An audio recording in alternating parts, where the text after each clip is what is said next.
प्रणाम भोजपुरिया सब भोजपुरिया दर्शक लोग के स्वागत बा BFC reaction and blog channel के माध्यम से। आशा करता नहीं कि आप लोग बहुत बढ़िया होखम जा।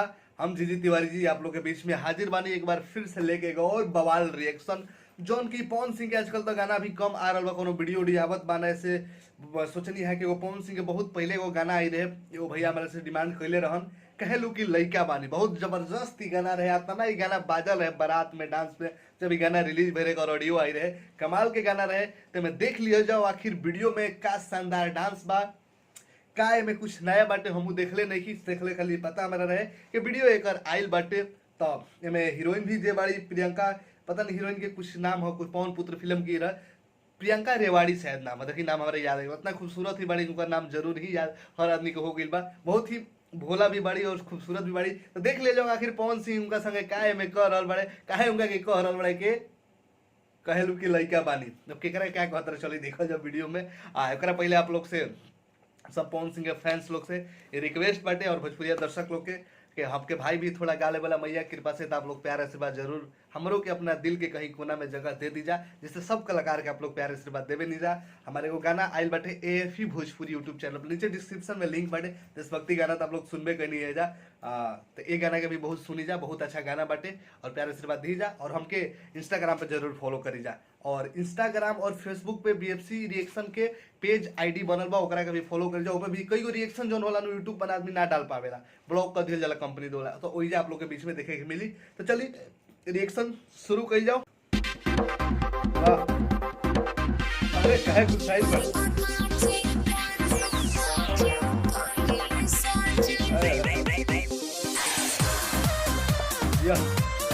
अरे आवत आवत तो सभी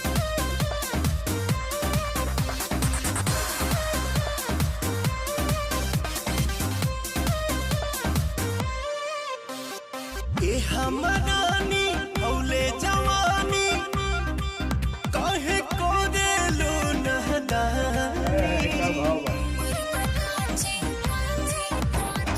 ए हमरानी औले जवानी काहे को देलो नहदानी। जब जब छुआतानी कहलो कि लइका बानी, कहियाले मानव छानी कहलो कि लइका बानी। गाना तो हम स्टेज में डांस भी कैले रही है, गाना पूरा चढ़ गई बा, याद ना पड़ा कालू के सन बा कौन सी डांस कर नजर आ रहा बड़े काफी अलग ऐसा पाया बा।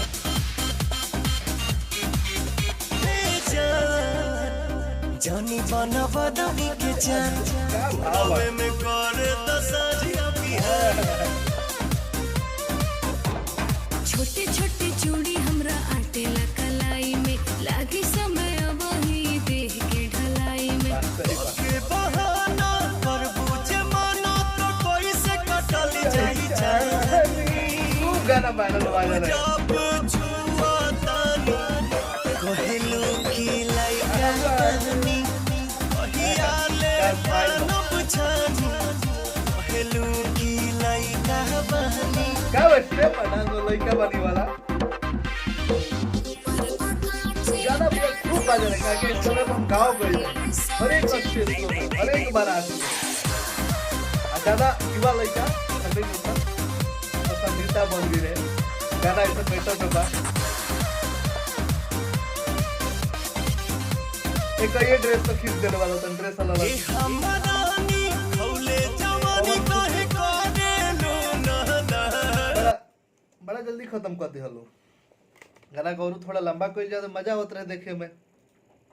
हमारा लगता है अगर शॉर्टे वीडियो हटे, पूरा ही गाना ना हटे, क्योंकि कहिए में अंतरा भी देखा वो लोग यही से हमारा लगता अभी फुल वीडियो एक आई लिखे, लेकिन जौने आइल बा आप लोग खातिर हम रिएक्शन कर देनी है, जबरदस्त लगा था। और प्रियंका रेवाड़ी जी के हमू देखे खातिर मतलब फैन हो ही गई बात भी अच्छा लगा तारी। इस लहरी के नाम याद आ गया, हमारा नाम बहुत दिन की याद ना रहे। और इस जौन बाटे बहुत जबरदस्त बाटे, तो सब मिला के बढ़िया बाटे, जबरदस्त बाटे गाना। और प्रियंका रेवाड़ी जी के देखे खातिर पवन सिंह जी को स्टेप बड़ा खास लगा रहा, लड़का बानी स्टेप कर रहा बाड़े और गाना बड़ा मस्त रहे। हमारा भी कुछ ज्यादा खास फेवरेट ही गाना रहे, काहे कि गाना पर हम बताइए कहीं स्टेज में एगो डांस कर रहे तो दिन से गाना ज्यादा चढ़ गई रहे। हाँ जबरदस्त बने। आप लोग कैसे रिएक्शन लगल जरूर नीचे कमेंट सेक्शन में बताइए, लाइक शेयर कमेंट कर जा।